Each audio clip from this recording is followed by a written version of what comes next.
Ada dua insan yang paling sempurna dari terus kehidupan kita di dunia sampai ke akhir. Siapakah beliau? Dari Nabi Muhammad SAW dan Nabi Ibrahim alaihissalam. Dua-duanya dinisbatkan kedua kota suci Al-Haramain, Makkah Al-Mukarramah wa Madinah. Kota Makkah dinisbatkan kepada Nabi Ibrahim alaihissalam dan Madinah Al-Munawwarah dinisbatkan kepada Rasulullah sallallahu alaihi wasallam ketika beliau berhasil menjajah Rasulullah. Menjajah Rasulullah wal fath wa ra'aitan nas yadkhuluna fi dinillahi afwaja. Ini ayat penilaian bahwa Rasulullah sudah 100% menjalankan dakwah Islam secara sempurna. Ditutup dengan ayat Al-Maidah, Al-Yawma akmaltu lakum dinakum wa raditu ni'mati wa raditu lakumul Islam. Setelah itu beberapa hari kemudian Rasulullah SAW pergi meninggalkan secara jasadi. Laisa birru Rasulullah SAW terus memberitahu kita ila akhir. Waqad tabayyana wa tada'a bima dzakarna mula udra wa rukhsah dari ulama fi tarki da'wati ila Allah. Jelas dari ayat ini bahwa tidak ada uzur, tidak ada alasan syar'i, tidak ada rukhsah keringan bagi seorang ulama yang ngerti ilmu agama dalam meninggalkan dakwah kepada Allah. Wajib hukumnya ulama menyampaikan itu. Perkara diikuti atau tidak itu perkara. Wa ma 'alaika illal balaghul mubin. Ini juga yang dialami Rasulullah berdakwah sesemangat mungkin, bukan hanya 100%, 1000%. Akan tapi beliau sering bukan sakit hati, merasa mengundurkan diri karena melihat banyak kaumnya, terutama waktu dakwah di Makkah, banyak penolakan sebelum hijrah ke Madinah. Tapi lagi sekali lagi tidak pernah berputus asa. Inilah ciri-ciri umum. Ciri-ciri utama orang mukmin dan orang kafir tidak pernah berputus asa. Di surat itu disebutkan innahu la ilaha illa al-qaumul kafirun. Sesungguhnya hanya orang kafir saja yang pantas untuk berputus asa.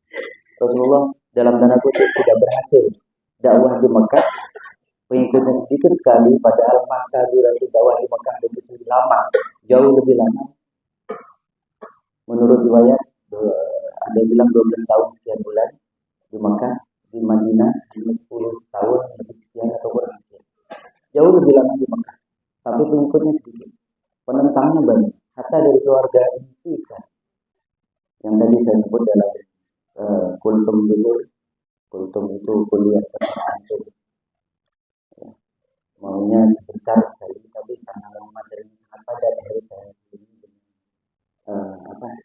loncat-loncat materi. Utari tuh lima yajibu min ta'atillah wujudina bima'asih. Termasuk maksiat paling besar ulama meninggalkan umat. Ini yang terjadi pada Nabiullah Yunus bin Matta alaihissalam.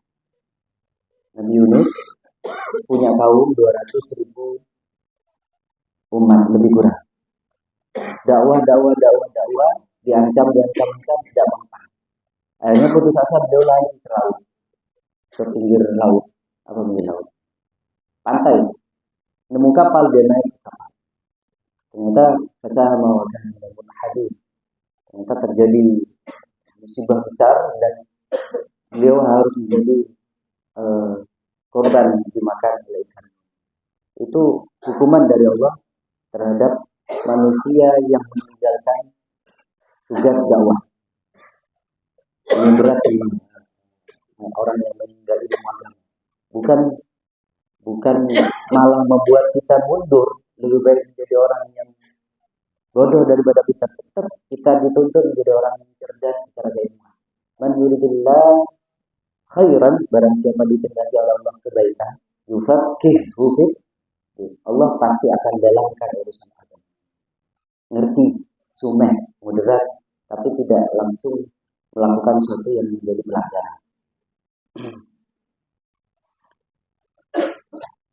Wa naula amru wala rujada dan jahil fi tarkil qabul minhum, tanpa harus memaksa diri orang-orang jahil itu menolak dakwah. Ini maksud saya tadi itu intinya. Jadi kewajiban seorang ulama adalah menyampaikan. Kewajiban umat adalah mendengar. Perkara itu tapi tidak itu perkara dapat hidayah taufik dari Allah. Kebetulan alhamdulillah di hotel kita banyak kiai taufik. Kiai taufik. Yang saya belum tahu kiai hidayat, ada yang namanya hidayat. Oh ada kiai syarif. Kiai syarif itu kiai syarif hidayat. Jadi yang kita dapatkan, yang kita harapkan adalah taufik dan hidayah. Petunjuk dan petunjuk Quran. Petunjuk Quran itu ada lagunya Muhammad Tariq dan Muhammad Yusuf. Sekarang lagu nasyid. Hadiul Quran itu bukan seperti penunjuk jalan. Kalau kita keluar di jalan Masjid Al-Muridi itu Al-Muridi al-Haram, jalan menuju Mekah, jalan menuju Haram. Itu kan gitu. Kalau kita ngikuti jalan itu kita akan di jalan yang benar. Al-Quran petunjuknya bukan begitu. Lebih hebat lagi. Al-Quran itu ibarat kata ya, datang ke sini bawa limusin. Oh, limusin. Mobil yang paling bagus apa? Kok limusin? Sapi limusin. Mobil apa? Sedan banget. Biasanya untuk presiden. Hah? Itu sudah Mercy sudah. Yang 3M. Datang lengkap sama supirnya, dibukakan pintu. Bapak mau ke Haram ya? Ini saya antar. Sampai ke tempat tujuan. Bahkan kalau perlu tawafnya pakai itu. Itu hidayah Al-Quran. Asal kita mau naik mobilnya, asal kita mau diantar oleh Al-Quran, pasti sampai ke tempat tujuan. Beda dengan penunjuk jalan. Inilah rahasia Allah yang disebutkan dalam Al-Quran. Allah merintahkan kita untuk berdoa. Ihdinas siratal mustaqim. Ya Allah tunjuki kami kepada jalan yang lurus. Tapi Nabi kita Nabi Muhammad SAW oleh Allah disebutkan wa innaka la'ala hudan mustaqim. Wa innaka latahdi ila siratal mustaqim. Banyak berdasar ayat Al-Quran seperti itu. Sungguh engkau pasti akan bisa memberi hidayah kepada orang-orang yang mau di jalan yang lurus. Artinya apa? Kalau kita mau naik mobil, kita pasti ikut mobil itu berjalan. Al-Quran pasti mengarahkan kita ke jalan yang benar. Qala Hujjatul Islam rahmatullah rahimahullah ta'ala fi akhiril bab al-thalith kita bilang bil ma'ruf dan nahi munkar dan akhlak. Ini beliau sekali lagi karangannya Sayyid Abdullah Al-Haddad. Beliau buta tapi karangan kitab menisbatkan mengambil nukilan. Kalau dalam karangan disertasi skripsi itu apa? Mengutip kitab Ihya Ulumuddin karangan Imam Al-Ghazali yang berjilid-jilid yang banyak. Kapan bacanya? Sayyid Abdullah tidak bisa melihat. Itu kalau bukan karena ilmu yang Allah titipkan pada beliau, masih maklum kita bisa mengerti. Saya percepat yang kira-kira sudah keterangan kembangkan dalam hati biar cepat hatam. Maklum dan sudah diketahui bersama. Analisa alim syar'i. Sudah pada mengerti semua manusia lahir dalam kondisi tidak mengerti apa-apa. Ada yang lahir langsung jadi profesor. Gak ada. Terbaca terus. Gak ada. Lahir semua langsung menangis. Dan ini ada filosofinya.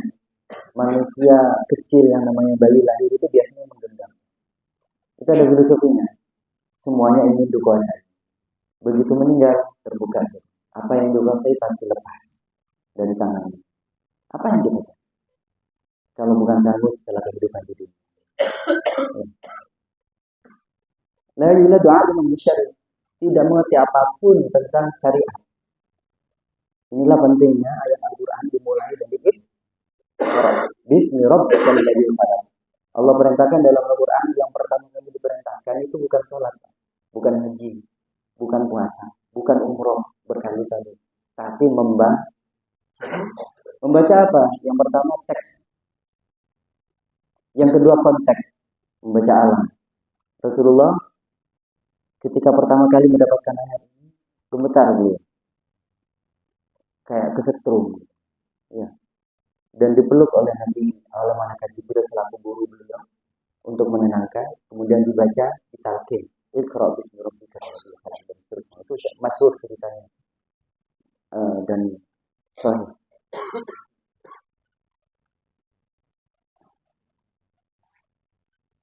Wasyanul faqih, dan pengertian orang-orang yang mengerti, orang yang faqih, ya, dan menyampaikan pengertian yang dia sampaikan kepada siapapun yang mendengarkan, termasuk saya, berusaha untuk memahamkan. Setelah saya paham, ma balahu an Rasulullah sallallahu alaihi wasallam, apa disampaikan oleh Rasulullah sallallahu alaihi wasallam, fa innal ulama warathatul anbiya. Sesungguhnya para ulama itulah pewaris para nabi. Nabi bukan semata-mata hubungan darah, hubungan nasab, binti Sayyidatina Fatimah Zahra binti Rasulullah SAW. Bukan hanya itu saja.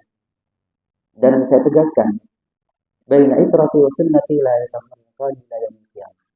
Antara sunnahku, sabda Rasulullah SAW atau qala, wa itrati, dan keturunanku tidak akan bercerai ila yaumil qiyamah. Jadi ulama dan habaib itu kayak kereta yang pasti nongkok di atas dua rel yang seiring sejalan. Rel kanan itu habaib, rel kiri itu ulama, atau dibalik ya Pak. Rel kanan itu ulama, rel kiri habaib, rel kanan itu habaib, rel kiri itu ulama. Ada ulama yang habaib. Contoh Sayyid Abdullah Al-Haddad, ulama Sayyid keturunan Rasulullah para Sayyid Habib. Terus Syarif juga dari keturunan Rasulullah, juga dari garis Sayyidina Husain bin Abi Thalib bin Abi Thalib, zaujuhu binti Fatimah binti Rasulullah sallallahu alaihi wasallam. Jadi keturunan Rasulullah. Ya, itu jadi keturunan Rasulullah langsung secara darah, baik juga secara keilmuan. Inilah rahasia Allah Subhanahu wa taala berfirman dalam Al-Qur'an, maka Muhammadun aba ahadin min rijalikum.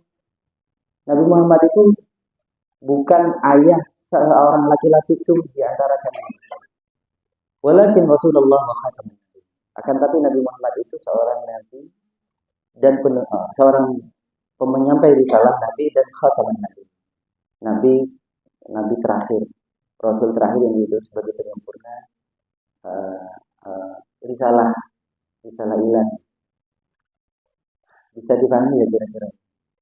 Cepetan saya ngomong. Nah, intinya, mari kita tetap di jalan rel yang benar. Siapa itu ulama? Siapa itu haba? Indonesia sekarang lagi diuji. Kalau dulu diadu antara Padang dan Surabaya, antara NU dengan Muhammadiyah, sekarang sudah kehilangan konteks, kehilangan momennya. Dan sekarang momennya diadu antara ulama NU dan habaib. Wah itu kalau kita ikut-ikutan, bodoh kita. Karena rel itu kalau dilepas, sepur mau jalan normal apa enggak? Paham enggak? Dilepas satu relnya, jomplang sekali. Ya. Makanya di kereta itu, saya sedikit belajar dari ilmunya masinis. Masinis kalau mau ngerem di stasiun, itu nggak langsung. Ngeremnya itu terbalik. Ya. Jadi kalau ngegas itu ditahan. Kalau ketondul sopirnya, berhenti sendiri. Jadi ngegasnya itu kayak ngerem. Injeknya itu nggak ditekan, malah dibalik. Nah, singkat cerita, ketika mau berhenti di stasiun, dia pelan-pelan. Itu ada tulisannya semboyan 24. Saya sadar, karena ini pelanggaran terhadap mesin. Tapi saya diajar oleh mesin. Itu dilarang, hukumnya haram, ngerem langsung mendadak. Kenapa? Rel itu kan bercabang-cabang di stasiun. Kalau ngegas atau kecepatan tinggi takut jauh. Nah, hati-hati. Makanya dalam kaidah usul fikih, al-khuruj minal khilaf mustahab. Ulama A bilang boleh, ulama B boleh, ulama B melarang. Apa yang harus kita lakukan? Meninggalkan. Meskipun ada yang bilang satunya boleh, satunya tidak. Jadi keluar, lebih baik kita tidak melakukan. Bisa dipahami ya? Itu. Kehati-hatian ini yang sangat dikuasai oleh para mereka al-faqih fiddin. Dan kita cukup sebenarnya manut saja. Kalau enggak, maka tunggu waktu kita akan jomplang bagaimana kereta itu ketika relnya itu belok dan melar gitu ya. Kan rel kereta itu kadang melar, memuai. Maka tunggu waktu kereta itu anjlok. Kan ada rel yang anjlok. Nauzubillah min dzalik. Jangan pernah lepas dari Rasulullah SAW. Keturunannya adalah ulama. Secara sabab ilmu. Keturunannya adalah sayyid. Betapapun beliau tidak ada keilmuan, ada darah Rasulullah. Keberkahan kita cari. Wallahu a'lam bishawab. Subhanallah wa bihamdihi. Asyhadu an la ilaha illa anta astaghfiruka wa atubu ilaik.